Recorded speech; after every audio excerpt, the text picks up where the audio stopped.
রূপসী বাবার একমাত্র মেয়ে। শুধু নামেই রূপসী নয়, দেখতেও বেশ সুন্দরী। আজ রূপসীকে দেখতে এসেছিল পাত্রপক্ষ। পাত্রের বাবা, মা, দুই বিবাহিতা দিদি এবং পাত্র নিজে, যাকে বলে সপরিবারে আসা। তবে পাত্রের মা বেশ স্টাইলিস্ট। যেভাবে সেজেগুজে এসেছিলেন সেটা দেখেই রূপসীর মা আড়ালে বলেছিল, আমরা ওদের সাথে পাল্লা দিতে পারবো না, আমরা সাদামাটা মানুষ। যেভাবে সাজগোজ করে এসেছেন আমার বাপু মন সায় দিচ্ছে না ঠিক। কিন্তু মেয়েকে দেখার পর পাত্রের মা যে কথাগুলো বলে গেলেন সেটা শুনে ভালো লেগে গেল সকলেরই। পাত্রের মা বললেন, মেয়ে আমাদের পছন্দ, আপনারা আমাদের বাড়িতে আসুন। যদি মনে হয় আমাদের বাড়িতে মেয়ের বিয়ে দেওয়া যাবে তখন না হয় ভেবে দেখবেন। রূপসীর বাবা বললেন, ওভাবে বলবেন না, আপনাদের বাড়িতে আমার মেয়ের বিয়ে দেব এটাই বা কম কিসের? আপনাদের মতোই ছোট একটা পরিবার আমরা খুঁজছি। আমাদের বাড়িতে এসে আগে অন্তত দেখুন, আমার ছেলের তো পছন্দ আছে, আপনার মেয়ের পছন্দটাও তো দেখতে হবে, তারপর না হয় ভেবে দেখবেন। তবে হ্যাঁ, আপনার মেয়েকেও কিন্তু সঙ্গে করে নিয়ে আসতে হবে। ওরই আগে দেখে যাওয়া উচিত। যে বাড়িতে সারা জীবন থাকবে সে বাড়িটা ওর পছন্দ কিনা সেটা দেখাও দরকার। মেয়ে কখনো নিজে যায় নাকি দেখাশোনার জন্য? এটা কি ভালো দেখায়? ভালো দেখানোর জন্যই তো আসতে বলছি। আমার ছেলে যদি আপনাদের বাড়িতে এসে মেয়ে পছন্দ করে যেতে পারে, তাহলে আপনার মেয়ে বলে কেন পারবে না? কখনো মনে না হয় বাবা মা তার নিজের পছন্দ করা ছেলের সাথে বিয়েটা দিয়ে দিয়েছে। আজকালকার ছেলে মেয়ে যতই দেখাশোনা হোক, পছন্দটা নিজেকেই করতে হয়। কথাগুলো ঠিকই বলেছেন পাত্রের মা। পোশাকে আশাকে উনি শুধু আধুনিক নন, চিন্তাভাবনাও বেশ আধুনিক। এখনকার দিনের এইভাবে ভাবাটা খুব প্রয়োজন। যথারীতি রূপসীকে সঙ্গে নিয়েই কয়েকদিন পর পাত্রপক্ষের বাড়িতে আসেন রূপসীর বাবা ও মা। পাত্র ভালো চাকরি করে, তার ওপর বড় বাড়ি। এত বড় বাড়িতে মেয়ের বিয়ে দেওয়া যাবে কি না সেটাই ভাবছিলেন রূপসীর বাবা। রূপসীর বাবা সুদীপ্তবাবু রাজ্য সরকারি কর্মী। সে তুলনায় পাত্রপক্ষের অবস্থা অনেক ভালো। পাত্রের বাবা সুদীপবাবুকে জিজ্ঞেস করে বসেন, আমার ছেলেকে আপনাদের পছন্দ হয়েছে তো? সুদীপবাবু বিনয়ের সাথে বললেন, ছেলে আমাদের পছন্দ, কিন্তু কোনো কিন্তু টিন্তু নয়। আমাদের দুই পক্ষের যদি মতামত থাকে তাহলে বিয়ের কথা আলোচনা করা যেতেই পারে। জানেন, আমরাও চাইছিলাম বাবার একমাত্র মেয়ে হলে তবেই ছেলের বিয়ে দেব। এমন কথাটা কেন বললেন সে বিষয়ে একটু খটকা লাগলো রূপসীর বাবা মায়ের।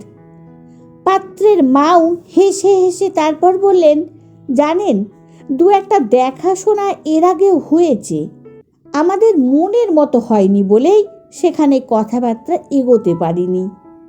তা আপনাদের পছন্দ থাকলে কথাবার্তায় এগিয়ে নিয়ে যাওয়া যেতেই পারে। রূপসীর বাবা অর্থাৎ সুদীপবাবু সায় দিয়ে বললেন, নিশ্চয়। পাত্রের বাবা হাসতে হাসতে এবার কথাটা পারলেন। দেখুন, আমার একটা মাত্র ছেলে, আর এত বড় বাড়ি, সবই তো দেখলেন। থাকি মাত্র 3টি প্রাণী। মেয়েদের বিয়ে হয়ে গেছে, একেবারে নির্ঝঞ্ঝাট ফ্যামিলি। এখনকার দিনে সবাই চায় ছোট ফ্যামিলি। তবে আমাদের একটা দাবি আছে। দাবির কথা শুনে রূপসীর বাবা একটু অবাকই হলেন, কারণ দাবির কথা আগে বলেননি তো। মেয়ে দেখতে আসার আগে বলেছিলেন কোনো রকম দাবি দেওয়া ওদের নেই। এদিকে দাবির কথাটা শুনে রূপসীর বাবা যেন অস্বস্তিতে পড়েছিলেন। তবুও ভদ্রতার খাতিরে বললেন, হ্যাঁ বলুন, কি দাবি আপনাদের? এখন বিয়ে মানে কোনো না কোনো কিছু দাবি অনেকেই করে বসেন। আমাদের দাবিটা কিন্তু একটু অন্যরকম।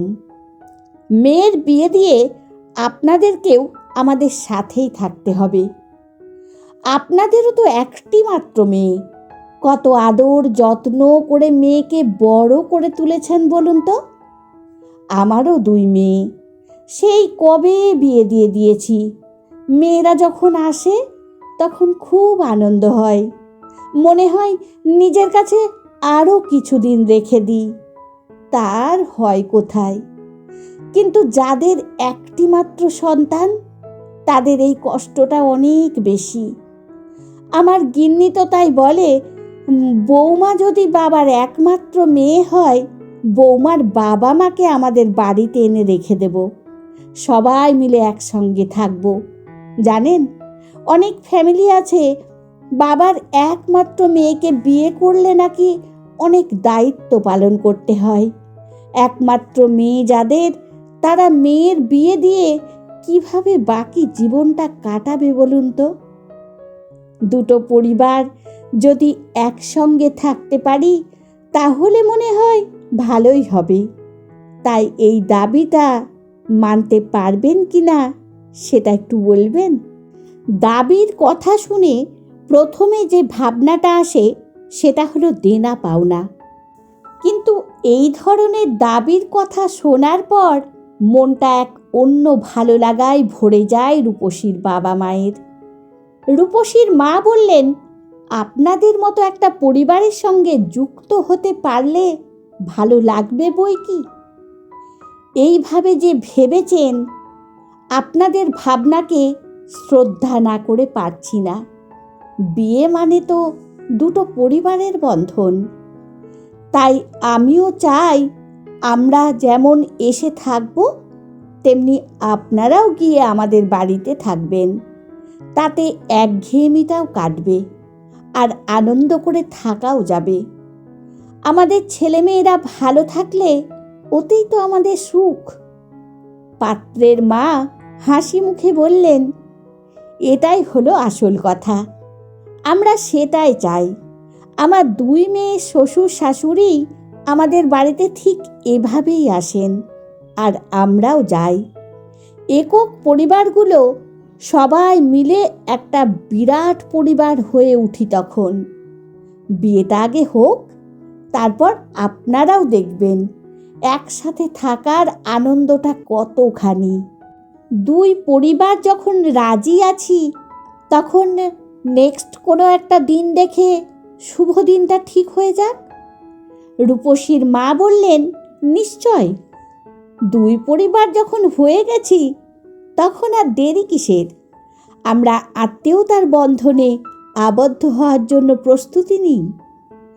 এখন সেই শুভ দিনটা কবে আসবে সেটা দেখার অপেক্ষায় আমরা ততদিন অপেক্ষা করেই থাকি। বরং বন্ধুরা, গল্পটি যদি ভালো লেগে থাকে তাহলে প্লিজ লাইক, কমেন্ট ও শেয়ার করার অনুরোধ রইল।